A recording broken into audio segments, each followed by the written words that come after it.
Hello friends, welcome to परचम classes. परचम आपके लिए लेकर आए एक एनसीईआरटी सीरीज। आप सभी को पता है एनसीईआरटी का फिजिक्स का लेक्चर आपने देखा।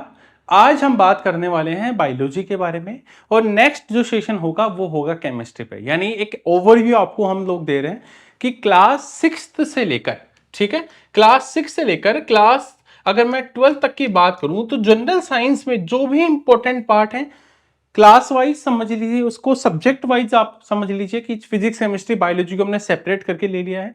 या आप क्लास वाइज भी देखेंगे तो आपको पूरा सिलेबस कवर होता हुआ दिखेगा। यहाँ क्लास 11th में और क्लास 12th में जनरल साइंस का बहुत कम पार्ट, यानी सिर्फ बायोलॉजी का पार्ट ही हम लोग देते हैं। वहाँ फिजिक्स और केमिस्ट्री हमारे लिए इंपॉर्टेंट नहीं है, तो हम उसको डिस्कस नहीं करेंगे। वो इसलिए क्योंकि हमारे काम ही नहीं आती है। जनरल साइंस में अगर आप स्टेट, पीसीएस और यूपीएससी में देखेंगे तो क्लास 6 से लेकर class 10th plus class 11th का बायोलॉजी और बहुत कम पार्ट केमिस्ट्री का हमें देखने को मिलता है। तो उन सारी चीजों को इंक्लूड करके चलते हैं। बहुत सुंदर कोर्स है। क्या होगा, देखो, जनरल साइंस की जब आप बात करते हैं और बायोलॉजी को देखते हैं तो हमारा जो मेन स्टार्ट होती है वो होती है क्लास 9 से, ठीक है। क्लास 9 में जैसे फंडामेंटल यूनिट ऑफ लाइफ है। अब ये जो चैप्टर है, यानी हम ये कह सकते हैं सेल की बात कर रहे हैं, ठीक है, सेल ऑर्गेनल की बात कर रहे हैं। क्लास 11th में भी हमें देखने को मिलता है, क्लास 11 में भी हमें देखने को मिलता है, तो हम क्लास 11th को भी कवर करते हुए चलेंगे। क्लास 6-7 में भी जो फंडामेंटल यूनिट्स के बारे में बात की गई है उनके बारे में भी बात करते हुए चलेंगे। तो लेक्चर में जैसे ये टॉपिक है तो इसको कंप्लीट कवर किया जाएगा, चाहे वो क्लास 6 से लेकर क्लास 12 तक का जितना भी आपके एग्जाम में रिलेवेंट बनता है एनसीईआरटी के बेसिस पे 1 to 1 लाइन करते हुए चलेंगे। अब हमने सेल को डिस्कस कर लिया, सेल के बाद है टिश्यू। सेल में क्या क्या डिस्कस करने वाले थे आपको बताएं, सेल क्या है, ठीक है, सेल के टाइप क्या होते हैं, चाहे वो प्रोकैरियोटिक, यूकैरियोटिक सेल्स हो, यूनिसेल्युलर हो, मल्टीसेल्युलर हो, सेल थ्योरी के बारे में बात करेंगे, सेल ऑर्गेनल्स के बारे में बात करेंगे, mitochondria, vacuoles, cytoplasm, protoplasm, nucleus, endoplasmic reticulum, vacuoles, इन सारे टॉपिक्स को कवर करेंगे। जो भी स्टेट पीसीएस और यूपीएससी में जो पीवाईक्यूज बनते हैं उन पीवाईक्यूज को भी डिस्कस करते हुए चलेंगे, किस तरह से एग्जाम में पूछता है। क्योंकि पीसीएस में और यूपीएससी में थोड़ा सा स्टैंडर्ड एसएससी और रेलवे के कंपैरिजन में अच्छा इसलिए होता है क्योंकि वहाँ आपको फैक्ट भी याद होने चाहिए, साथ में आपको पता होना चाहिए क्या नहीं होना चाहिए, क्योंकि वहाँ स्टेटमेंट और कंक्लूजन जैसे कि पीवाईक्यूज देखने को मिलते हैं, क्रॉस मैच जैसे देखने को मिलते हैं, तो वहाँ आप सिंगल भी गलती नहीं कर सकते। आपको कंप्लीट नॉलेज होगा तभी आप उसको सही कर पाएंगे। तो यहाँ डीप में हम फैक्ट को याद नहीं करेंगे, हम समझेंगे, रिलेट करते हुए चलेंगे और पूरे लेक्चर को रिलेट करेंगे, पूरी बायोलॉजी को कनेक्ट करते हुए, फील करते हुए चलेंगे। टिश्यूज में हम लोग ध्यान रखना दोनों चीजें हम पढ़ने वाले हैं, प्लांट टिश्यूज और एनिमल टिश्यूज दोनों इंपॉर्टेंट हैं। इसमें हम लोग ब्लड को भी अलग से डिस्कस करेंगे। वैसे ब्लड हम लोग क्लास 11th में और क्लास 10th में डिस्कस करते हुए चलेंगे, वहां हम जो पार्ट होगा वो सेपरेट लेकर चलेंगे, वहां डिटेल में होगा, ब्लड सर्कुलेटरी सिस्टम में पढ़ेंगे। उसके बाद हम लिविंग ऑर्गेनिज्म के बारे में स्टडी करेंगे।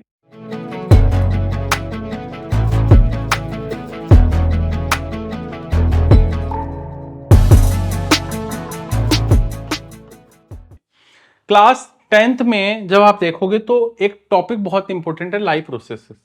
इसमें हम लोग जानेंगे डाइजेस्टिव सिस्टम कैसे फंक्शन करता है, रेस्पिरेटरी सिस्टम कैसे फंक्शन करता है, आपका नर्वस सिस्टम कैसे फंक्शन करता है, सारी चीज़ों को रिलेट करेंगे, समझेंगे। क्लास इसी चैप्टर को क्लास 11th में भी यहाँ ह्यूमन फिजियोलॉजी में कंप्लीट डिस्कशन देखेंगे।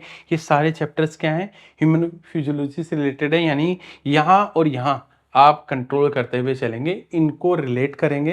क्लास 11 तक का कवरेज लेंगे जो भी इंपॉर्टेंट बनता है, क्योंकि अगर हमने ज़्यादा क्लास 11th और 10th पढ़ लिया तो फिर नीट में चले जाएंगे, आईआईटी में चले जाएंगे, वहाँ नहीं जाना है। एग्जाम में उतना ही पढ़ना है क्योंकि आपको सिर्फ जनरल साइंस नहीं पढ़नी, फिजिक्स, केमिस्ट्री, बायोलॉजी सब कुछ पढ़ना है, सब कवर करते हुए चलना, और एग्जाम में जितना आता है उतना ही कवर करना है। तो ध्यान रखना, ये कंफ्यूजन बार बार क्रिएट मत करना कि 11th और 12th में क्यों नहीं, ठीक है। ये जनरल साइंस में फिजिक्स, केमिस्ट्री आप 11th 12th की कवर नहीं कर पाएंगे, वो आपके काम की नहीं है, वो नीट आईआईटी में काम आती है, तो वहीं हम लोग देखने को मिलती है। उसके बाद हेरिडिटी और इवोल्यूशन से रिलेटेड टॉपिक्स को कवर करेंगे। एक इंपॉर्टेंट पार्ट हम लोग क्लासिफिकेशन की बात करेंगे, लिविंग वर्ल्ड के बारे में बात करेंगे, हम 2 kingdom classification, 3 kingdom classification, 4 kingdom और जो मोस्ट पॉपुलर और एक्सेप्टेबल है 5 किंगडम क्लासिफिकेशन, उसके बारे में बात करेंगे। उनके पांचों किंगडम्स के बारे में समझेंगे, कैसे क्लासिफिकेशन होता है, क्या उनकी नीड रही हमें क्लासिफिकेशन की, ऑर्गेनिज्म के स्ट्रक्चर को समझेंगे। एक स्पेशल लेक्चर लेकर आएंगे जहां हम लोग प्लांट और एनिमल किंगडम को भी डिटेल में डिस्कस करने वाले हैं, क्योंकि यहाँ से पीवाईक्यूज बनते हैं। स्टेट पीसीएस में बहुत अच्छे लेवल पे एनिमल किंगडम के पीवाईक्यूज देखने को मिलते हैं, मैंने देखा, और वहाँ से मैंने इन दोनों चैप्टर को अलग करके आपके लिए तैयार किया है। साथ में ही हम लोग, जैसे आपने अभी क्लास 9th में जो आज हम लोग डिस्कस करने वाले हैं, फंडामेंटल यूनिट ऑफ लाइफ, वहाँ क्लास 11th में दे रखा है सेल, तो उसको सेपरेट करेंगे, तो उसके साथ रिलेट करेंगे। कुछ भी नहीं रहना चाहिए, मेरा पर्पज ये है कि जो एग्जाम में है वो यहां कवर हो। सारे सेल के, चाहे आप देखो the unit of life, fundamental unit of life ले लीजिए, ठीक है, सेल साइकिल है, सेल डिवीजन है, उसके बारे में बात करेंगे हम लोग। सारे एनवायरमेंट है ना, इकोलॉजी, जो फूड रिसोर्सेज हैं उनके बारे में डिस्कस करेंगे। यहाँ देखिए फूड रिसोर्सेज के बारे में बात करेंगे, ठीक है, नेचुरल रिसोर्सेज क्या हैं उनके बारे में बात करेंगे। तो क्लास 9-10 डिटेल में देखने वाले हैं, बहुत अच्छा कोर्स होने वाला है। और आज का जो लेक्चर है वो क्या है, वो है आपका बिल्कुल बेसिक कॉन्सेप्ट ऑफ सेल, ठीक है। आज यानी हम फंडामेंटल यूनिट ऑफ लाइफ यानी क्लास 9th के इस वाली बुक, जो क्लास 9th की बुक है, उसमें चैप्टर नंबर हम 5th को कवर कर रहे हैं, ठीक है, the fundamental unit of life. और ये क्लास 11th की बायोलॉजी है, इसमें से हम लोग सेल टॉपिक को डिस्कस कर रहे हैं। और ये सेल टॉपिक कौन सा है, यहां अगर आप देखोगे तो 3rd यूनिट में स्ट्रक्चर एंड फंक्शनल्स में है। ये वाला टॉपिक मैंने यहां मेंशन भी कर दिया है। इन दोनों की डिटेल से हम लोग स्टडी करने वाले हैं, लेकिन उतना ही जितना आपकी एग्जाम के लिए रिलेवेंट है। देखो, अगर मैं बात करूं सेल के बारे में, वैसे मैंने 2-3 जगह से अलग अलग तरीकों से आपके लिए लिया है, दोनों तीनों तरीकों से आपके लिए काम आने वाला है। देखो सेल क्या है, जितने भी लिविंग ऑर्गेनिज्म हैं, लिविंग ऑर्गेनिज्म इस यूनिवर्स में, इस ब्रह्मांड में जितने भी लिविंग ऑर्गेनिज्म होंगे, उन सबको, ठीक है, वो सब किससे मिलकर बने हैं, वो कंपोज्ड ऑफ सेल। तो हम सेल तो बोल ही रहे, सेल में हम ये भी बोल सकते हैं कि जितने भी लिविंग ऑर्गेनिज्म जो सेल से मिलकर बने हैं, हम या ये कह सकते हैं एक माइक्रोस्कोपिक यूनिट से मिलकर बने हैं। माइक्रोस्कोपिक यूनिट यानी उनको हम नेक्ड आई से नहीं देख सकते, उनको किसके हेल्प से देख सकते हैं, माइक्रोस्कोप की हेल्प से देख सकते हैं, हेल्प ऑफ माइक्रोस्कोप, ठीक है। तभी इनको बोला गया कि ये माइक्रोस्कोपिक यूनिट है, ठीक है। अब सेल है, अब पता है लिविंग ऑर्गेनिज्म है, किससे मिलकर बना है सेल, यानी कोई ऑर्गेनिज्म है, उसका स्ट्रक्चर होता है और वो फंक्शन भी करता है। तो जो स्ट्रक्चर है वो किससे मिलकर बना है, बेसिक स्ट्रक्चर किससे, सेल से मिलकर बना है। सब कुछ सेल ही तो है, एक लिविंग ऑर्गेनिज्म में क्या है, सब कुछ सेल ही तो है। तो वो सेल से भी बना है, उसका बेसिक स्ट्रक्चर सेल से बना है, उसका स्ट्रक्चर, और वो जो फंक्शन करता है वो भी क्या है, फंक्शनल यूनिट भी क्या है, सेल है, ठीक है। तो किसी भी लिविंग ऑर्गेनिज्म की फंक्शनल और स्ट्रक्चरल यूनिट, दोनों वर्ड बहुत इंपॉर्टेंट है, कई बार तो आपको फैक्ट डायरेक्ट एग्जाम में देखने को मिलेंगे। The cell is the basic structural and functional unit of cell life form. बिल्कुल ठीक है, हमने देखा। अब हम बात करते हैं ऐसी ब्रांचेज के बारे में जो सेल की स्टडी करते हैं। आपको पता है साइंस की ब्रांचेज के बारे में एक क्वेश्चन बहुत बार पूछा जाता है, ये भी फैक्ट होता है, ठीक है। वहां जैसे आपको 3-2 फैक्ट, ये फैक्ट दे दिए, इनमें से कौन सा स्टेटमेंट सही है, ठीक है, या इनमें से कौन सा मैच करिए, कौन सा राइट है, फर्स्ट सेकंड राइट है, इस तरह से कंफ्यूजन क्रिएट हो जाता है। तो आपको कंप्लीट याद होना चाहिए। हम बात करते हैं एक सेल के स्ट्रक्चर के बारे में, एक सेल की कंपोजिशन के बारे में।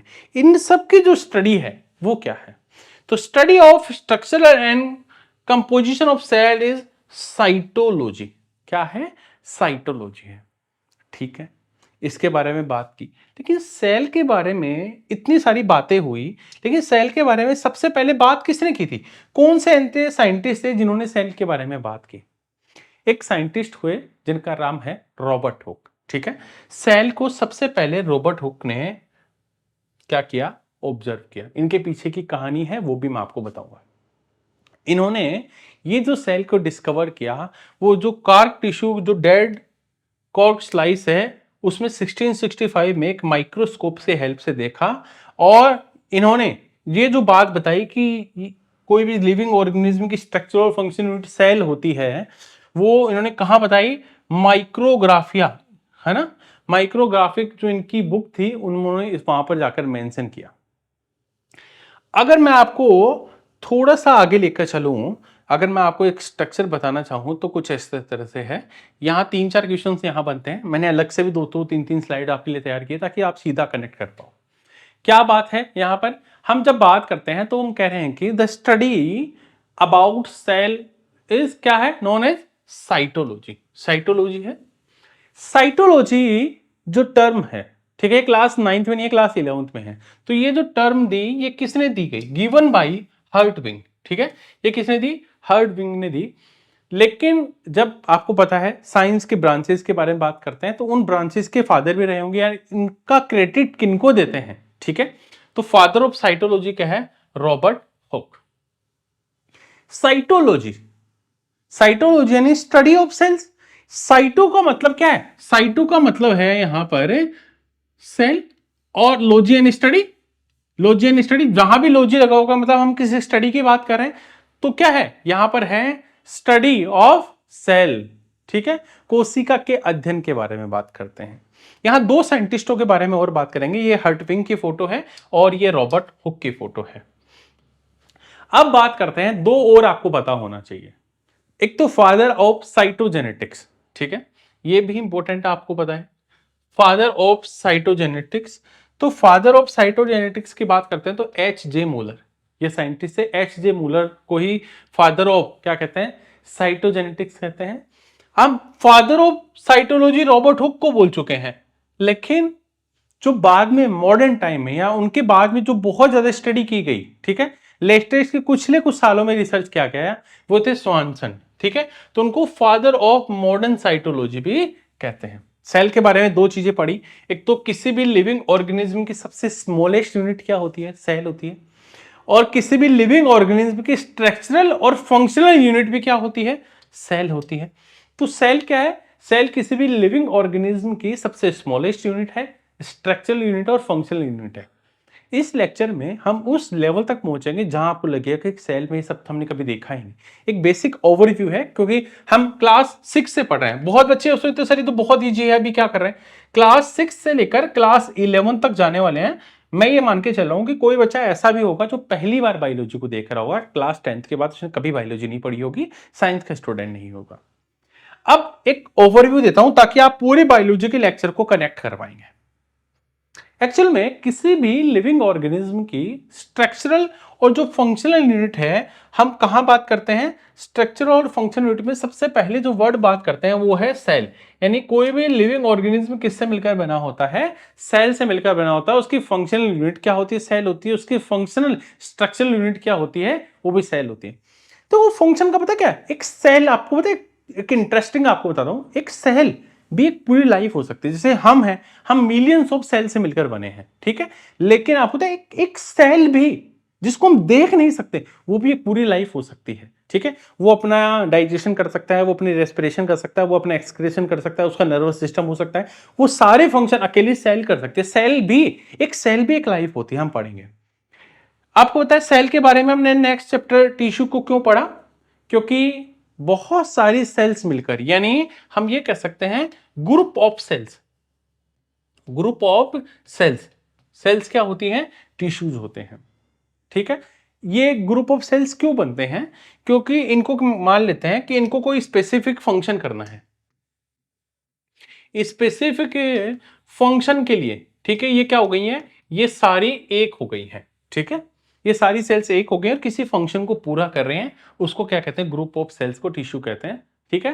ग्रुप ऑफ स्टडी ऑफ जो टिश्यू क्या होता है, हिस्टोलॉजी है। अब टिश्यू, बहुत सारे टिश्यूज मिलकर ऑर्गन बनाते हैं, जैसे हार्ट है, लीवर है, किडनी है, ठीक है, ब्रेन है हमारा, है ना, पेनक्रियाज है, हमारी किडनी, सब किससे मिलकर बने होते हैं, टिश्यूज से मिलकर सेल बनते हैं, फिर है ना ऑर्गन बनते हैं, ऑर्गन से फिर हमारे ये ऑर्गन मिलकर, देखो आपको पता है हमारे लंग्स, हमारा हार्ट, ठीक है, ठीक है, ये सिस्टम क्या बनाता है, ये हमारा रेस्पिरेटरी सिस्टम बनाता है। ये सारे ऑर्गन मिलकर हमारा क्या बनाते हैं, डाइजेशन सिस्टम में क्या क्या काम आता है, हमारा माउथ, ओइसोफेगस हमारा, ठीक है, हमारे stomach, small intestine, large intestine, ये सब मिलकर क्या करता है, ये सब मिलकर हमारा सिस्टम बनाते हैं, डाइजेशन सिस्टम। यानी सेल से टिश्यूज मिलते हैं, टिश्यू से ऑर्गन बनते हैं, ऑर्गन से ऑर्गन सिस्टम बनता है, और फिर एक ऑर्गेनिज्म की बॉडी बनती है, एक ऑर्गेनिज्म। तो हमने इसके बेसिक ओवरव्यू को हमने दिमाग में डाल लिया कि हम किसके बारे में बात कर रहे थे, किसके बारे में हमने सोचा और क्या क्या हमने देखा। एक बेसिक ओवरव्यू हमारे दिमाग में आ गया है। जब हमने देखिए, उसके बाद जब हम वापस हमारे इस सीरीज में आते हैं, देखो यहां एक वर्ड और है, the word was derived from A Greek word, है ना, सेला, सेलुला, है ना। अब देखो, जब माइक्रोस्कोप से रॉबर्ट हुक ने देखा तो उनको कुछ इस तरह का स्ट्रक्चर दिखाई दिया, कुछ इस तरह का, ऐसा ऐसा एक आइडिया आपको दे देता हूं, कुछ इस तरह का स्ट्रक्चर हमें उनको दिखाई दिया। ऐसा लगा जैसे बहुत सारे छोटे छोटे रूम्स बने हैं, ठीक है, बहुत सारे, ऐसा लग रहा है ना, स्मॉल स्मॉल रूम बने। तो इनको इन्होंने क्या बोला, है ना, सेला बोला, सेला यानी स्मॉल रूम। और आपको पता है स्मॉल रूम, ठीक है, क्योंकि स्मॉल रूम छोटे छोटे रूम्स की तरह दिख रहे हैं। देखो सेल, सेल आपको पता है, अगर आप देखोगे तो अगर आप यूरोप कंट्रीज भी जाएंगे तो जेल जो होती है ना, जेल में जहां कैदी को रखा जाता है, ठीक है, उन रूम्स को सेल बोलते हैं, ठीक है, वहां से भी वर्ड का डाइवर्जन पता लगता है। अब जो रॉबर्ट हुक ने जो सेल की बात की, जो सेल की डिस्कवरी उन्होंने की, वो की थी डेड सेल से, डेड सेल से, यानी मृत कोशिकाएं थी, उनमें कोई हलचल नहीं देखने को मिलती। फर्स्ट लिविंग सेल्स, पहली जो जीवित कोशिका, जो लिविंग सेल्स की बात की, वो की एंटोनी ल्यूवेनहॉक, एवी ल्यूवेनहॉक ने की। Father of cytology, discovery of cell, Robert Hooke, but first living cells की discovery A V Leeuwenhoek, Antonie Leeuwenhoek ने बात की। उसके बारे में कुछ डिस्कवरीज भी आपको पता होनी चाहिए। जैसे एक वर्ड आपको देखने को मिलेगा, वो है प्रोटोप्लाज्म। मैं बताऊंगा आपको प्रोटोप्लाज्म क्या है। प्रोटोप्लाज्म, द टर्म प्रोटोप्लाज्म पुरकिंजे ने की, ठीक है। प्रोटोप्लाज्म को डिस्कवर किया था फेलिक्स डुडार्जिन ने किया था, ठीक है, और इन्होंने इसको नाम दिया था सरकोड, ठीक है। उसके बारे में हम बात करते हैं। अब मैं आपको फिर से एक सीरीज में लेके चलता हूं जहां फिर से आप एक कनेक्ट कर पाएंगे। देखो कुछ इस तरह की, मैं जैसे बात कर रहा था, सब चीजों को आपके साथ कनेक्ट कर पा रहा हूं कि आप, मुझे पता है कि आपको हर एक चीज का पता होना चाहिए। रॉबर्ट हुक ने एक बार एक कॉर्क टिश्यू लिया, ठीक है, जो छाल होती है पेड़ की छाल के पीछे की तरफ, ब्लैक ब्लैक ब्राउन कलर वाला, याद है उसको, है ना, वो लिया और उसको अपने खुद के द्वारा सेल्फ डेवलप्ड माइक्रोस्कोप से देखा। ये बात है 1665 की, ठीक है।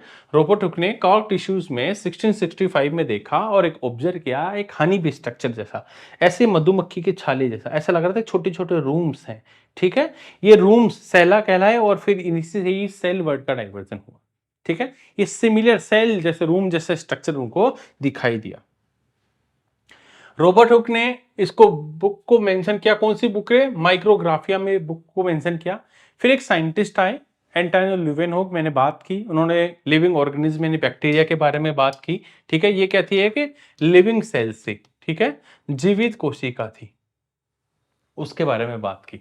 अच्छा, अब ये भी पूछ सकते हैं भाई, जब इन्होंने बात की होगी तो इन्होंने किसी बुक में मेंशन किया होगा, तो इन्होंने बुक में किया secret of nature, secret of nature.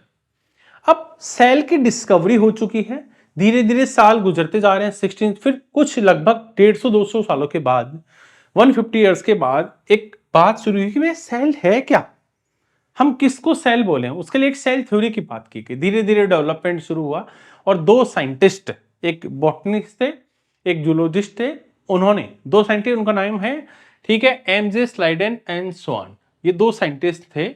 इन्होंने बात की और इन्होंने बताया कि भैया हम आपको बताते हैं कि सेल क्या है, और सेल थ्योरी के बारे में सबसे पहले इन्होंने बात की 1893 में। दो साइंटिस्ट आपको दिख रहे हैं, स्लाइडन एंड स्वान, ठीक है, इन दोनों ने, ये जर्मन साइंटिस्ट थे, ठीक है, ये ब्रिटिश साइंटिस्ट है, इन्होंने बात की सेल थ्योरी के बारे में। अब सेल थ्योरी, सेल दो टाइप की है जनरली हम ऑब्जर्व करते हैं, क्या क्या, तो प्लांट सेल्स और एक एनिमल सेल्स। इतना क्लासिफिकेशन तो हम बहुत पहले से जानते आ रहे हैं कि प्लांट सेल्स और एनिमल सेल्स है। स्लाइडन ने बात की प्लांट सेल के बारे में और स्वान ने बात की एनिमल सेल्स के बारे में, और इनका स्ट्रक्चर भी कुछ कुछ इस तरह से मैंने आपको दिया है। वैसे मैं आपको डिटेल में अलग से इमेज प्रॉपर बताऊंगा कि कैसे एक एनिमल सेल्स और प्लांट सेल्स की सेल एक दूसरे से डिफरेंट होती है। एक बेसिक ओवरव्यू, यहां एक लाइन वर्ड लिखा है सेल वॉल। देखो, जब हम बात करते हैं प्लांट के बारे में, ठीक है, देखो मान लो ये प्लांट की एक सेल है, ठीक है, ये प्लांट की एक सेल है। इस प्लांट की सेल का जो सबसे आउटर पार्ट है, ठीक है, सबसे बाहर वाला मोस्ट आउटर पार्ट, जिसको क्या बोल सकते हैं, हम ये भी लिख सकते हैं most outer part. Most outer part क्या है, वो है सेल वॉल।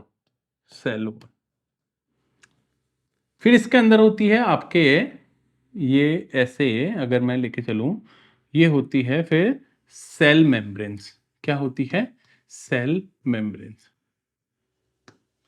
लेकिन आप थोड़ा सा अगर ऑब्जर्व करेंगे, क्या देखेंगे, थोड़ा सा आप देखेंगे तो ये तो प्लांट सेल की बात कर रहा हूं।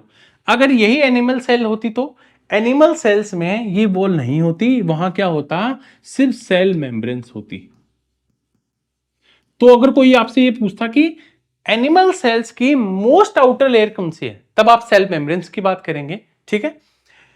और फिर सेल थ्योरी की इन्होंने की, लेकिन इनकी थ्योरियां थोड़ी थोड़ी फिट नहीं बैठी, उतनी परफेक्ट नहीं बैठी। बात तो इन्होंने की। अब बात इनकी क्यों करते हैं, क्योंकि जो पहली बार बात करता है उसकी, क्योंकि तभी तो आइडिया होता है। कोई आइडिया दे देता है, फिर डिस्कवरी इजी हो जाती है। पहली बार किसी चीज की डिस्कवरी करना बहुत टफ है। फिर एक साइंटिस्ट आए, रुडोल्फ विर्चो। वो 1885 में उन्होंने कहा, एक स्टेटमेंट दिया, ओमिनी सेलुला ई सेलुला। ये वर्ड बहुत इंटरेस्टिंग है। इसमें एक मतलब ही है, ओमिनी का मतलब होता है ओल्ड सेल्स, ठीक है, सेलुला यानी सेल, ई यानी टू, सेलुला यानी सेल, यानी ओल्ड सेल्स टू सेल, यानी ओमिनी सेलुला ई सेलुला। ये सेल थ्योरी क्या बोलती है, सेल थ्योरी बोलती है कि किसी भी लिविंग ऑर्गेनिज्म की जो बेसिक यूनिट होती है वो क्या होती है, सेल होती है। Basic unit of cell theory, cell life, है ना। बेसिक यूनिट क्या होती है, सेल होती है। सेल वॉल प्लांट सेल्स में होती है, एनिमल सेल्स में नहीं होती। सेल क्या है, किसी भी लिविंग ऑर्गेनिज्म का स्ट्रक्चरल और फंक्शनल यूनिट होती है। और सबसे इंपॉर्टेंट बात, जो नई सेल्स होती है ना, वो किससे बनती हैं, जो प्रीसीडिंग सेल्स होती हैं, जो पूर्ववर्ती कोशिकाएं होती हैं, उन्हीं से ही मिलकर बनती है। तो सेल थ्योरी के बारे में इन्होंने बात की। अब आते हैं हमारे से उसी वाले पार्ट में जहां हमने पीछे छोड़ा था।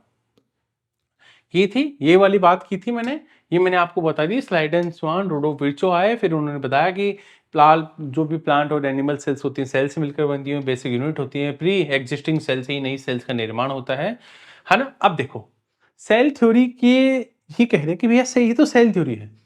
जो सेल थ्योरी को कौन फॉलो नहीं करता है, जो हमें लगता है कि वो लिविंग ऑर्गेनिज्म है लेकिन सेल थ्योरी को फॉलो नहीं करते, तो सबसे पहले वायरस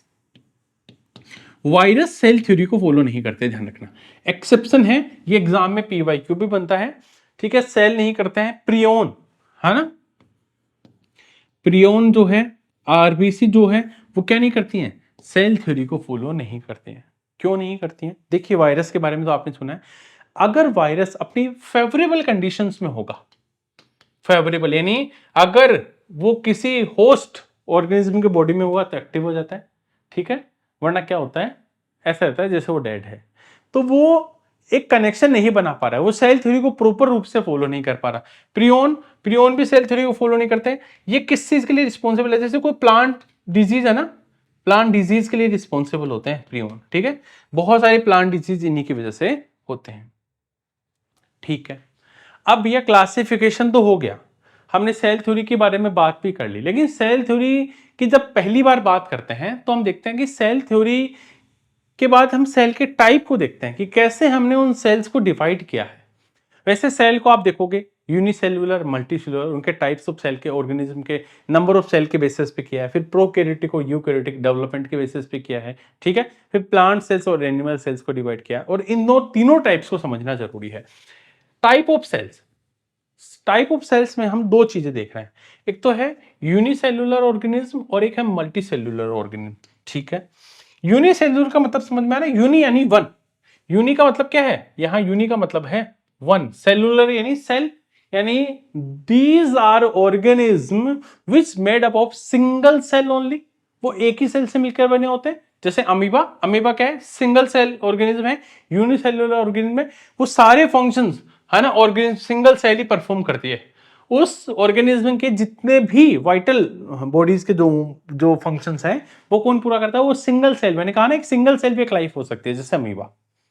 मल्टी सेल्यूलर वो ऑर्गेनिज्म जो बहुत सारी सेल से मिलकर बने होते हैं, बहुत सारे नंबर ऑफ सेल से मिलकर बने होते हैं और कंबाइंड फॉर्म में ऑर्गन्स बनाते हैं, ग्रुप ऑफ ऑर्गन्स होते हैं, एक सिस्टम बनाते हैं, ठीक है, इस तरह से काम करते हैं जैसे प्लांट और एनिमल्स क्या है, एक मल्टी सेल्यूलर ऑर्गेनिज्म है।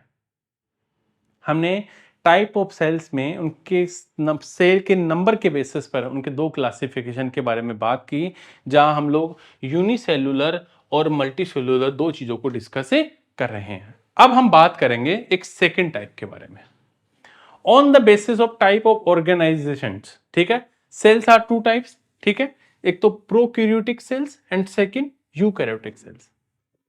प्रोकैरियोटिक और यूकैरियोटिक्स, देखो मैं आपको एनसीईआरटी के पेज लाइन टू लाइन की थ्योरी को इधर लेकर आ रहा हूं, वो भी आपको बताऊंगा वहां क्या क्या लिखा है, ठीक है, क्योंकि लेक्चर ये ऐसा लेक्चर होगा जहां आप सब कुछ खत्म करना चाहोगे। उसके बाद देखो एक लाइन में एक चीज बताता हूं, जैसे आपने बहुत जगह सेल पढ़ रहे हो लेकिन आपके सेल के डाउट क्लियर क्यों नहीं हो रहे हो कि आप 95% जगह या तो पीवाईक्यूज पढ़ रहे हो तो ये एमसीक्यूज पढ़ रहे हो तो ये थ्योरी पढ़ रहे हो, तो वो एक लेक्चर 30 मिनट 60 मिनट में खत्म कर दे रहे हैं। उनको भी पता है कि आप 2-3 घंटे नहीं दे सकते एक टॉपिक में। आपने खुद देखा होगा हमारे, जब अगर मैं सेल के 3 टाइप बनाना चाहूँ, 3 घंटे की सेल बनाना चाहूँ, तो आप क्यों घबरा जाते हो? आप पहले सेल्स में पहले वाले वीडियो को बहुत ज्यादा देखो, सेकंड को आधे, फिर आपका मूड ही खत्म हो जाता है ना, आपका मन ही कनेक्ट नहीं कर पाते हो। आपको लगता है कि बस कोई ऐसा हो जो 15 मिनट में 20 मिनट में सब कुछ बता दे, ऐसा नहीं होगा। अगर आपको इस क्राउड में, इस लाखों की भीड़ में सिलेक्शन लेना है, सब कुछ आना चाहिए। प्रोकैरियोटिक सेल्स, अब प्रोकैरियोटिक को ऐसे समझिए, प्रो की मैं बात कर रहा हूं पहले प्रिमिटिव टाइम की बात कर रहा हूं। कैरियोटिक न्यूक्लियस, कैरियोटिक क्या होता है, न्यूक्लियस, क्रियोन, ठीक है, और यू यानी होता है ट्रू, सच्चा, कैरियोटिक यानी न्यूक्लियस। यहां इतना सा समझ लीजिए कि प्रोकैरियोटिक यानी जो न्यूक्लियस से पहले, यानी उनमें न्यूक्लियस क्या है, डेवलप न्यूक्लियस नहीं है, उनमें न्यूक्लियस नहीं होगा या डेवलप नहीं होगा, ठीक है। अब यूकैरियोटिक में यू यानी ट्रू यानी न्यूक्लियस, जिसमें न्यूक्लियस होगा वो सेल्स। प्रोकैरियोटिक आज primitive and incomplete cells, primitive है, बहुत प्राचीन समय की बात कर रहे हैं, they have less develop nucleus होता है, या विद, और जो डेवलप होगा उसमें ना तो न्यूक्लियर मेम्ब्रेन्स होगी ना न्यूक्लियोइस होगा, जैसे बैक्टीरिया। यूकैरियोटिक में इनमें डेवलप्ड सेल्स होता है, ठीक है, इनमें न्यूक्लियस भी डेवलप होता है और इनमें मेम्ब्रेन्स होती है ऑर्गेनल्स पे, ठीक है, जैसे प्लांट और एनिमल्स। हमने दो चीजें देखी जिसमें प्रोकैरियोटिक और यूकैरियोटिक सेल्स के बारे में डिस्कस किया, इन दोनों के पॉइंट को भी हमने देखा कि प्रोकैरियोटिक और यूकैरियोटिक क्या है। मैं आपको एक ओवरव्यू का डिस्कशन भी आगे ले चलता हूं जहां मैं इनके क्लासिफिकेशन की बात कर रहा हूं। मुझे पता है यहां हो सकता है आपको थोड़ा डल दिखेगा, लेकिन पीडीएफ में आपको दिखेगा, मैं सब कुछ बताऊंगा आपको, ठीक है। देखो इनमें जब हम प्रोकैरियोटिक की बात करते हैं, यूकैरियोटिक बात करते हैं, तो न्यूक्लियस के बारे में हमने बात कर ली है। सबसे पहले न्यूक्लियस की ही बात करते हैं, ठीक है। इनमें या तो न्यूक्लियस डेवलप नहीं होता, ये एब्सेंट होता है, और उसकी सेल वॉल नहीं होती, ठीक है, वो उनके मेम्ब्रेन्स के साथ कवर्ड नहीं होते, ठीक है। अगर मैं बात करूं सेल वॉल, ठीक है, generally present complex chemical compositions की होती है, इनमें कुछ टाइप्स की होती है, इनमें सिंगल केमिकल कंपोजिशन होता है, ठीक है। इनमें वैक्यूल्स एब्सेंट होते हैं, लाइसोसोम एब्सेंट होते हैं, देखना दोनों में, प्रोकैरियोटिक में एब्सेंट होते हैं क्या क्या, वैक्यूल्स और लाइसोसोम्स होते हैं, इनमें दोनों में प्रेजेंट होते हैं, ठीक है। अगर मैं बात करूं Golgi body, chloroplast, endoplasmic reticulum, mitochondria, lysosome, ये सब एब्सेंट होते हैं, डेवलप नहीं है ना, यहां प्रेजेंट होते हैं, ठीक है। फोटोसिंथेसिस जो होता है वो इंटरनल जो मेम्ब्रेन्स होती है उसके द्वारा होता है, लेकिन यहां क्लोरोप्लास्ट की वजह से होता है ना, बिल्कुल सही है। यहां डीएनए का अरेंजमेंट जो है वो सिंगल क्लोज लूप में होता है, ये मल्टीपल क्रोमोसोम्स इसमें होते हैं, ठीक है। मिटोसिस, इसमें कोई मिटोसिस नहीं होता, इसमें मिटोसिस फाउंड होता है, ठीक है। इसमें राइबोसोम्स होते हैं 70S टाइप के और 80S टाइप के, इसमें 70S और इसमें 80S, यानी प्रोकैरियोटिक यानी उतनी डेवलप बात नहीं है, बहुत सारी कमियां हैं, ठीक है। सेल ऑर्गेनल्स की कमियां हैं, उनके डेवलपमेंट की कमियां हैं, उनके सेल मेम्ब्रेन, सेल वॉल, ठीक है, इनकी कमियां हैं, राइबोसोम्स की, वैक्यूल्स नहीं है, यहाँ पे लाइसोसोम्स नहीं है, कैप्सूल्स प्रेजेंट हो भी सकते हैं, है ना, वैक्यूल्स की बात करें तो प्रेजेंट हो भी सकते हैं, है ना। कैप्सूल इनमें होंगे नहीं होंगे गारंटी, लेकिन इसमें कैप्सूल्स होंगे। तो इस तरह से प्रोकैरियोटिक और यूकैरियोटिक क्या है, एक दूसरे से डिफरेंट यहां पर हमें देखने को मिलते हैं। अब कुछ पॉइंट्स हम लोग यहां देखते हैं, जो जो क्वेश्चंस बनते जा रहे हैं, मैं बाद में चाह रहा हूं कि आपको सब कुछ कवर हो जाए। देखो, हम बात करते हैं, हम अब बात कर रहे हैं कि भाई सेल की बात कर चुके हैं, अब सेल की बात कर रहे हैं तो हमारे दिमाग में बहुत सारे क्वेश्चंस आते हैं कि स्मॉलेस्ट सेल कौन सी इस यूनिवर्स में, सबसे छोटी कोशिका, तो वो क्या है, माइक्रोप्लाज्मा, माइकोप्लाज्मा बैक्टीरिया, ये स्मॉलेस्ट सेल है। ठीक है, स्मॉलेस्ट सेल ऑफ यूनिवर्स क्या है, बैक्टीरिया। कौन सा बैक्टीरिया, माइकोप्लाज्मा बैक्टीरिया। वो कितनी होती है, 0.1 से 0.5 mm तक होती है। इसको पोलीप्यूरो न्यूमोनिया लाइक ऑर्गेनिज्म यानी पीपीएलओ भी बोलते हैं। ठीक है, क्या है, ध्यान रखना, जब हम माइकोप्लाज्मा की बात करते हैं तो कोई पूछे बताओ एनिमल किंगडम और प्लांट किंगडम का जोकर किसे कहते हैं, तो कहते हैं माइकोप्लाज्मा बैक्टीरिया को कहते हैं। ठीक है, इनमें सेल वॉल नहीं होती। ठीक है, क्या नहीं होती, इनमें सेल वॉल भी एब्सेंट होती है। ठीक है, हमने इन चीजों के बारे में बात कर ली। अब जब हम इन सब के बारे में बात करें तो कुछ क्वेश्चंस क्या बनते हैं, कुछ क्वेश्चंस बनते हैं कि सबसे स्मॉलेस्ट, सबसे लार्जेस्ट, इस तरह के सेल्स के बारे में क्वेश्चंस बनते हैं। तो चलिए हम उनके भी क्वेश्चंस देख लेते हैं। अब देखो, जो सेल है, सेल हमने देखा, सेल के बारे में बात की, उनके टाइप्स के बारे में बात की, तो देखते हैं तो सबसे इंपॉर्टेंट हमारे दिमाग में क्या आता है कि सेल की शेप कैसी होती, वो दिखती कैसी होगी सेल। ठीक है, सेल दिखती कैसे, तो उनकी शेप और साइज अलग अलग हो सकती है अकॉर्डिंग टू फंक्शन, कि वो फंक्शन कैसे कर रही है, इसके बेसिस पर उनकी शेप और साइज डिफरेंट डिफरेंट हो सकती है। कोई स्पेरिकल हो सकती है, कोई ब्रांच हो सकती है। ठीक है, कोई रिकॉइल्ड हो सकती है, कोई स्पाइनल शेप की हो सकती है, जैसे मसल सेल्स है, आरबीसी है ना, डिस्कॉइल्ड शेप में होती है। ठीक है, ब्रांच हो सकती है, नर्व सेल क्या होती है, लंबी, है ना, एनलॉक्ड हो सकती है, लंबी हो सकती है, जैसे न्यूरॉन सेल देख रहे हो, देखो ऐसी सेल्स होती हैं। आरबीसी देखो ऐसी सेल्स होती हैं, स्मूथ मस्कुलर सेल्स देखो ऐसी सेल्स होती हैं। डब्ल्यूबीसी देखो इस तरह की शेप होते हैं। ठीक है, एपिथेलियम की कोलुमिनर सेल्स होती हैं, तो इनकी शेप अलग अलग हो सकती है। अब इनकी शेप अलग अलग हो सकती है, साइज भी अलग अलग हो सकती है। सबसे लार्जेस्ट सेल कौन सी है आपको पता है, सबसे लार्जेस्ट है ओस्ट्रिच एग, शुतुरमुर्ग जानते हो, उसका अंडा 15 सेंटीमीटर जितना, 8 सेंटीमीटर की क्या होती है, डायमीटर होता है। इतनी बड़ी सेल्स भी हो सकती है ओस्ट्रिच यानी शुतुरमुर्ग का अंडा। सबसे लॉन्गेस्ट है नर्व्स, है ना, न्यूरॉन नर्व सेल। ठीक है, सबसे स्मॉलेस्ट पीपीएलओ, है ना, हमने देखा भाई माइकोप्लाज्मा बैक्टीरिया, पीपीएलओ। ठीक है, पीपीएलओ, उसके बारे में, उसके बाद ह्यूमन एग जो होता है वो 0.1 mm का होता है। तो कुछ क्वेश्चंस यहां बनते हैं, शेप और साइज से भी क्वेश्चंस बनते हैं, बहुत कॉमन है मैं जानता हूं, लेकिन बनते हैं। अब कोई पूछ ले कि smallest cell of human body, ठीक है, तो ब्लड आरबीसी हो गया। अगर वो बोल दे कि smallest gamete cells human body की, तो वो है स्पर्म। गैमेट सेल सबसे कौन सी स्मॉलेस्ट है, वो है स्पर्म। अब देखो, जब हम बात करते हैं प्रोकैरियोटिक की और यूकैरियोटिक, तो आपको मैं एक इमेज प्रोकैरियोटिक और यूकैरियोटिक की सेल्स की दिखा देता हूं। ये है प्रोकैरियोटिक। देखो यहां आप ये समझ जाओगे, आप यूकैरियोटिक को देखो, देखो यहां है न्यूक्लियस, ये न्यूक्लियस दिख रहा है, न्यूक्लियोइस है ना, सिस्टोल है, ये छोटे छोटे देखो राइबोसोम्स होते हैं। ठीक है, ये इतना बड़ा आपको माइटोकॉन्ड्रिया दिख रहा है, ये गोल्जी बॉडी है। ठीक है, ये लाइसोसोम्स होते हैं, देखो ब्लू कलर के लाइसोसोम्स हैं।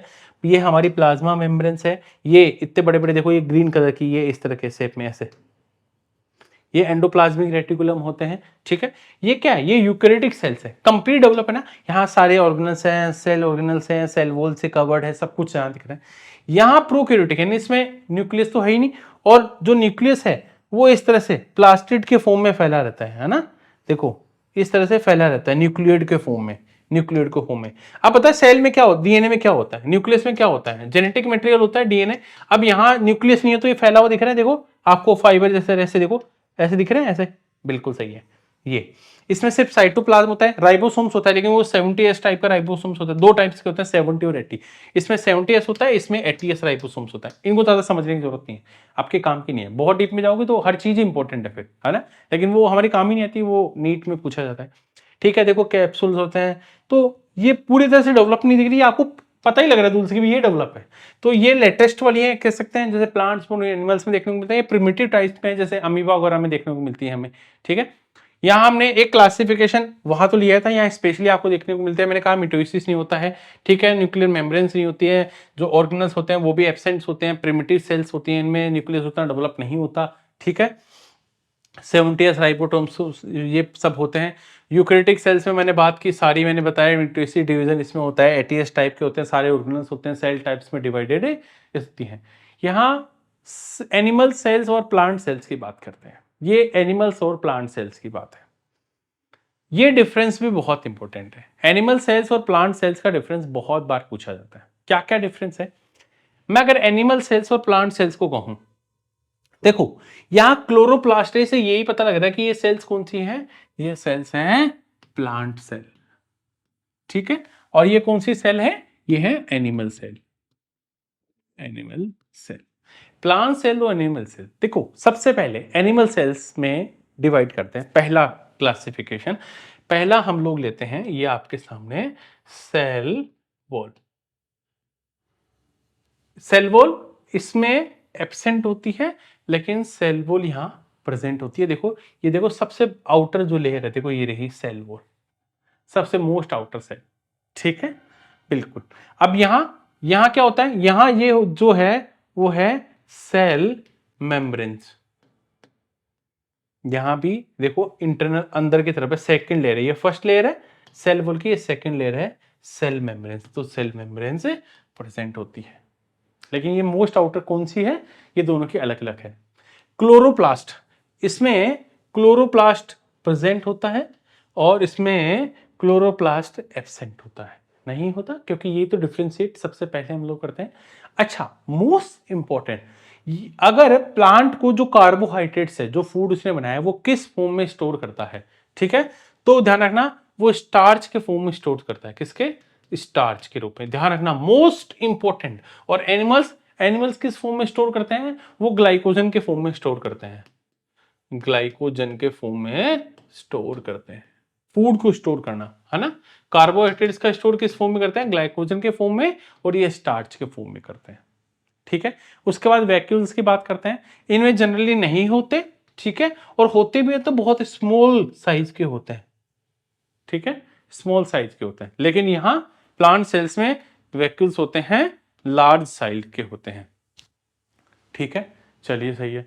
उसके बाद में शेप, शेप चेंज हो जाती है, इनकी चेंज होती रहती है, अलग अलग राउंडेड हो सकती है, अलग अलग हो सकती है, लेकिन इनकी एक फिक्स शेप होती है इन प्लांट सेल्स की, ये रेगुलर शेप में होते हैं। ये रहा इनका क्लासिफिकेशन, हमने जो 1 to 1 करके सारे क्लासिफिकेशन देखे, उनके बारे में बात की। अब थोड़ा सा क्लासिफिकेशन चलते हैं, एक चीज जो इंपॉर्टेंट है, देखो हम बात कर रहे हैं सेल वॉल के बारे में। सबसे पहले आप ऐसा समझिए, आपके सामने एक सेल है और मुझे इन सेल में एंटर करना है, मुझे देखना है ये सेल दिखती कैसे है। क्या दिखेगा सबसे पहले किसी सेल में, सबसे पहले किसी घर का देखोगे, सबसे पहले उसके बाहर ही जो वॉल होती है सब वही दिखता है, सबसे बाहर वाली। तो किसी सेल में सबसे पहले आपको दिखेगा सेल वॉल, यानी वो आउटर पार्ट है ऑफ सेल का, सेल का आउटर पार्ट है सेल वॉल। लेकिन यहां एक चीज है सर, इसमें तो सेल वॉल होती ही नहीं है, तो एब्सेंट होती है, और प्लांट में ही होती है सेल वॉल। तो प्लांट की सेल वॉल के बारे में बात करेंगे। ठीक है, सेल वॉल किसकी बनी होती है, सेल वॉल बनी होती है सेल्यूलोज की।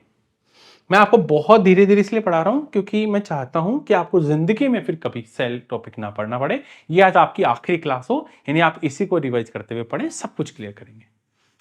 सेल वॉल प्लांट सेल की मोस्ट आउटर सेल है, लेकिन वो बनी किससे होती है, उसका कंपोजिशन किससे मिलकर बना होता है, कंपोजिशन ऑफ सेल वॉल। तो देखो ये वाली पार्ट जो है, ये वाला पार्ट, ये वाला पार्ट है आपका सेल वॉल।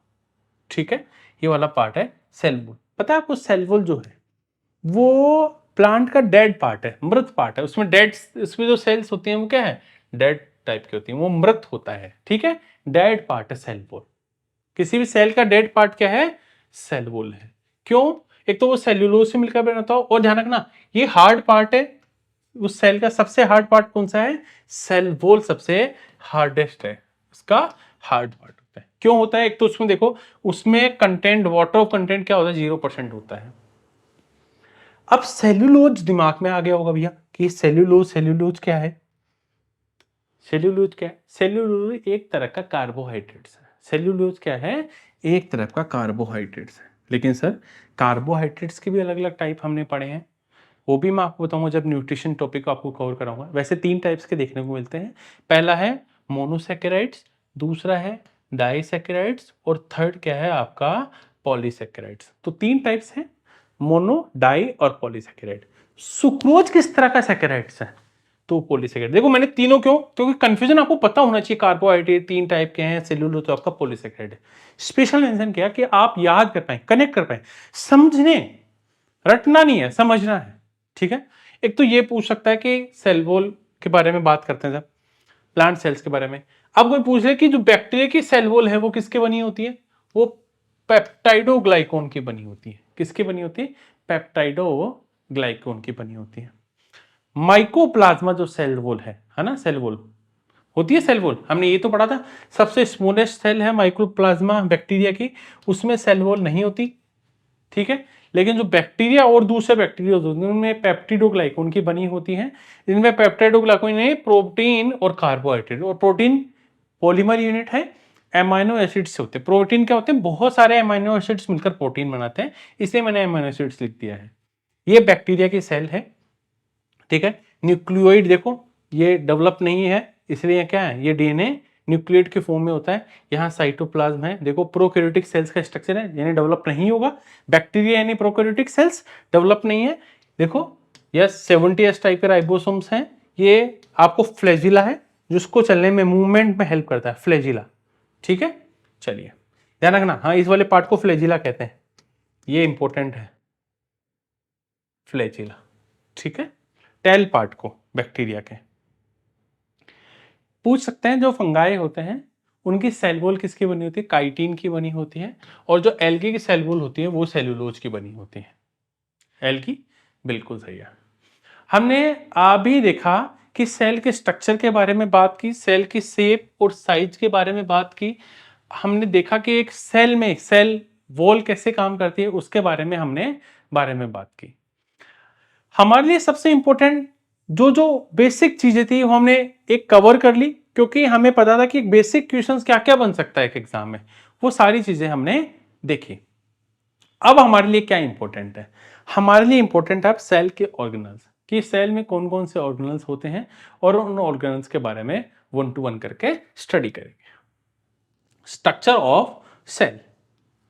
देखिए सेल ऑर्गेनल्स के बारे में बात करते हैं, तो देखो सेल ऑर्गेनल कौन कौन से होते हैं? लाइसोसोम्स होते हैं, न्यूक्लियस होता है, साइटोप्लाज्म होता है, सेंट्रोसोम होता है, माइटोकॉन्ड्रिया होता है, गोल्जी अपेरेंटिस होती है, सेल मेम्ब्रेन्स होती है, एंडोप्लाज्मिक रेटिकुलम होता है, जिसमें 2 टाइप के होते हैं, रफ एंडोप्लाज्मिक और स्मूथ एंडोप्लाज्मिक रेटिकुलम होते हैं, सिस्टीनी होते हैं, राइबोसोम्स होते हैं। ये सब क्या है? सेल ऑर्गेनल्स हैं। इन सेल ऑर्गेनल्स के बारे में हम लोग 1 to 1 करते हुए स्टडी करेंगे। सेल ऑर्गेनल के बारे में आपको सिर्फ कुछ भी नहीं करना है, जो मैंने आपको दिया है, पीपीटी दी है, आप उसको खुद के नोट्स में, ये मत सोचना, ध्यान रखना कि आपको पीपीटी मिल गई है तो आप क्यों बनाएं। आप एक बुक में इन नोट्स को तैयार करें, प्रैक्टिस करें। मैम आपको प्रैक्टिस भी प्रोवाइड करेंगे, प्रैक्टिस करें। जहां भी आपको सेल टॉपिक के पीवाईक्यूज दिखते हैं आप उनको सोल्व करने की ट्राई करें, कितना थ्योरी से कनेक्ट कर पा रहे हैं। एनसीईआरटी आपको कैसे पीसीएस में हेल्प करती है आप देखेंगे धीरे धीरे, आपको हर एक वर्ड लाइन टू लाइन, क्योंकि जब मैं पीवाईक्यूज या आपको कुछ एमसीक्यूज डिस्कस करूंगा तब आप कनेक्ट कर पाएंगे, ये सर ये तो वही था, है ना, ये हमने पढ़ा है। तो चलिए शुरुआत करते हैं सेल ऑर्गेनल्स के बारे में, जहां हम डिफरेंट डिफरेंट ऑर्गेनल्स के बारे में बात करेंगे। साइटोप्लाज्म। जब हम साइटोप्लाज्म की बात करते हैं तो साइटोप्लाज्म का कंपोजिशन किससे हुआ है? एक फ्लूइड नेचर का होता है, फ्लूइड है। साइटोप्लाज्म क्या है? फ्लूइड है। ठीक है, तरल है, जेली लाइक स्ट्रक्चर है। इस फ्लूइड में 2 चीजें हैं, कुछ ऑर्गेनिक कंपाउंड भी है, कुछ इनऑर्गेनिक कंपाउंड भी होंगे होंगे ना, क्योंकि इस फ्लूइड किससे मिलकर बना है? ये कंपोजिशन ऑफ साइटोप्लाज्म क्या है? ऑर्गेनिक और इनऑर्गेनिक कंपाउंड। ऑर्गेनिक कंपाउंड में जैसे कार्बोहाइड्रेट्स, प्रोटीन और फैट। ठीक है। और इनऑर्गेनिक कंपाउंड में जैसे मिनरल्स है, वाटर है, सॉल्ट है। तो ये सारे इनऑर्गेनिक कंपाउंड है। ऑर्गेनिक और इनऑर्गेनिक कंपाउंड्स का एक मिक्सचर है साइटोप्लाज्म। ठीक है। विच एक्सटेंड, ये कहां से कहां होता है? सेल मेम्ब्रेन और न्यूक्लियस के बीच में होता है। देखो ये हमारा है न्यूक्लियस, एक सेल है ये, सेल में ये जो डार्क वाला पार्ट है ये मैं कर देता हूं न्यूक्लियस, यानी हमारा केंद्रक है। और ये जो पार्ट है, ये जो क्या है, ये है सेल मेम्ब्रेन्स, ठीक है। इसके बीच में आप ब्राउन कलर वाला, ग्रीन कलर, जो भी आपको कलर दिख रहा है, लाइट ग्रीन, लाइट ब्राउन, ठीक है, ये जो दिख रहा है ये क्या है? ये सब है साइटोप्लाज्म, यानी सेल से और सेल मेम्ब्रेन्स तक जो भी ये फ्लूइड लाइक स्ट्रक्चर है, ये क्या है? ये सब है साइटोप्लाज्म, ठीक है। ये सारा क्या है? साइटोप्लाज्म है। साइटोप्लाज्म का जो कंपोजिशन है वो दो चीजों से मिलकर बना है, ऑर्गेनिक और इनऑर्गेनिक कंपाउंड्स, जिसमें कार्बोहाइड्रेट्स, प्रोटीन और फैट, साथ में मिनरल, सॉल्ट और वाटर। वाइटल एक्टिविटीज, जो सेल की जो जितनी भी वाइटल इंपॉर्टेंट जितनी भी एक्टिविटीज होती हैं वो कहां होती हैं? वो कंडक्ट होती हैं साइटोप्लाज्म में। कहां होती है? साइटोप्लाज्म में। अब एक चीज और इंटरेस्टिंग चीज देखते हैं। साइटोप्लाज्म वर्ड तो आपने पढ़ लिया, बट हम बात करेंगे प्रोटोप्लाज्म के बारे में। प्रोटोप्लाज्म क्या है? प्रोटोप्लाज्म साइटोप्लाज्म है, साइटोप्लाज्म और अगर न्यूक्लियस दोनों को एक कर दोगे तो क्या है? न्यूक्लियोप्लाज्म। प्रोटो साइटोप्लाज्म और न्यूक्लियस को क्या बोलते हैं? प्रोटोप्लाज्म। देखो ये न्यूक्लियस है, ये वाला न्यूक्लियस, इसको भी मिला लो और इस सारे को भी मिला लो साइटोप्लाज्म, तो क्या बन जाएगा? प्रोटोप्लाज्म बन जाएगा। साइटोप्लाज्म, ठीक है, और न्यूक्लियस मिलकर क्या बनाते हैं? प्रोटोप्लाज्म बनाते हैं। तो प्रोटोप्लाज्म क्या है? प्रोटोप्लाज्म क्या होता है? प्रोटोप्लाज्म में दो चीजें इंक्लूड है, साइटोप्लाज्म और न्यूक्लियस। क्या है? सेल वॉल, यहां जो सेल वॉल है ये चारों तरफ, ये क्या करती है? सेल वॉल, ठीक है। सेल वॉल एक्चुअल में एक सेल को शेप देती है, वो कैसी होगी? उसकी शेप देती है, उसको प्रोटेक्शन देती है, साइज, ठीक है। अब हम लोग क्या करेंगे? सेल मेम्ब्रेन्स के बारे में देखेंगे। प्लाज्मा मेम्ब्रेन, सेल मेम्ब्रेन्स क्या है, प्लाज्मा लेमा क्या है, उसके स्ट्रक्चर को समझेंगे, कैसे आउटर लेयर कौन सी है, मोस्ट आउटर लेयर कौन सी नहीं है, कैसे लेयर में बनी होती हैं, इनका सेल मेम्ब्रेन्स का फंक्शन क्या होता है, इसका कंपोजिशन क्या होता है, ठीक है। माइटोकॉन्ड्रिया क्या है, माइटोकॉन्ड्रिया के बारे में 1 to 1 करके पढ़ेंगे। वैसे आपकी जो एनसीईआरटी में गिवन है वो कुछ इस तरह से बुक्स गिवन है, देखिए ऐसे इस तरह से गिवन है। देखो आपको मैं एक ओवरव्यू दे देता हूं कि मैंने क्या क्या पढ़ाया, वो सब कुछ कवर है क्या? बिल्कुल। देखो रॉबर्ट हुक ने हानिबी स्ट्रक्चर के बारे में की, फिर माइक्रोस्कोप से 1665 में इसको डिस्कवर किया। ये लैटिन वर्ड जो सेल है, सेल्यूला, वो बना है, उसके बारे में हमने बात की। फिर बाद में मैंने बताया कि देखो कैसे रूम्स के स्ट्रक्चर का होता है। फिर हमने बताया कि उन्होंने एक छोटे टुकड़े को लिया और वहां देखा माइक्रोस्कोप से, उनको फिर रूम जैसे स्ट्रक्चर उनको दिखाई दिया। सबसे पहले रॉबर्ट हुक ने डिस्कवर किया, फिर एंटोनी ल्यूवेनहोक लिविंग सेल्स के बारे में बात की, ठीक है। हमने प्रोटोप्लाज्म के बारे में, देखो वर्ड यहाँ आया है और हमने तो बात भी करना स्टार्ट कर दी है, ठीक है। हमने सेल थ्योरी के बारे में बात की, फिर सेल थ्योरी के बारे में विर्चो आए, उन्होंने बताया कि सेल थ्योरी क्या है, ठीक है। Single cells, unicellular, multicellular, इन सेलुलर्स के बारे में हमने बात की। देखो मैंने बहुत, क्योंकि थ्योरी थी, मैंने उसको इस तरह से प्रेजेंट किया कि आप याद भी तो कर पाए चीजों को, ठीक है, आप कनेक्ट कर पाए। फिर हमने ह्यूमन बॉडी में सेल्स के बारे में बात की, अमीबा के बारे में हमने एग्जाम्पल के बारे में बात की, अलग अलग एक बेसिक स्ट्रक्चर बताया कि कैसे सेल, टिश्यू, ऑर्गन, फिर सेल किससे मिलकर बनी होती है, उन सारी चीज़ों के बारे में बात की। सबसे आउटर लेयर कौन सी होती है, प्लाज्मा मेम्ब्रेन्स के बारे में, प्लाज्मा के बारे में मैंने कहा कि हम बात करने वाले हैं। प्लाज्मा मेम्ब्रेन्स क्या है, उसका स्ट्रक्चर देखो कुछ इस तरह का होगा, वो मैं आपको बताऊंगा कि बाइलेयर्ड होती हैं, ठीक है, लिपिड्स के साथ मिलकर बनी होती है, क्या क्या इनका काम होता है। फिर सेल वॉल के बारे में देखो यहाँ बात की, देखो सेल वॉल क्या है, ठीक है, सबसे आउटर सेल है, किससे काम किया जाता है, क्या होता है, किन में पाई जाती है, इनके प्रेजेंस क्या है। प्लांट सेल्स के बारे में जब हम बात करते हैं, देखो कुछ इस तरह का स्ट्रक्चर मैंने बताया कि देखो उनमें क्लोरोप्लास्ट इनको डिफरेंट करता है एक दूसरे को, ठीक है। ये सब तो उनमें होता ही है, लेकिन क्लोरोप्लास्ट इनमें होता है, सेल वॉल्स के ये डिफरेंट होते हैं। देखो सेल वॉल, ये दो मुख्य रीजन है, ठीक है, जिसकी वजह से प्लांट सेल्स और एनिमल सेल्स क्या है, डिफरेंट है, ठीक है। हमने प्रोटोप्लाज्म, साइटोप्लाज्म, इन सब के बारे में पढ़ा कि प्रोटोप्लाज्म क्या है, साइटोप्लाज्म क्या है। छोटे छोटे पॉइंट्स हैं, क्योंकि कंफ्यूजन हो जाता है, साइटोप्लाज्म, प्रोटोप्लाज्म, कल को आएगा न्यूक्लियोप्लाज्म, तो ये कंफ्यूजन क्रिएट करने के लिए ही मैंने पहले आपको सेपरेट कर दिया ताकि आप कनेक्ट कर पाएंगे। So thank you everyone, bye bye, take care. और सेशंस इसका नेक्स्ट पार्ट भी आएगा। इससे पहले आपके लिए हम केमिस्ट्री, फिजिक्स, बायोलॉजी तीनों की एनसीईआरटी सीरीज ला रहे हैं। देखिए बहुत इंजॉय करिए और प्रॉपर तरीके से पढ़कर बायोलॉजी यानी जनरल साइंस को हमेशा के लिए खत्म करके सिलेक्शन ले लीजिए। Thank you everyone, bye bye, take care.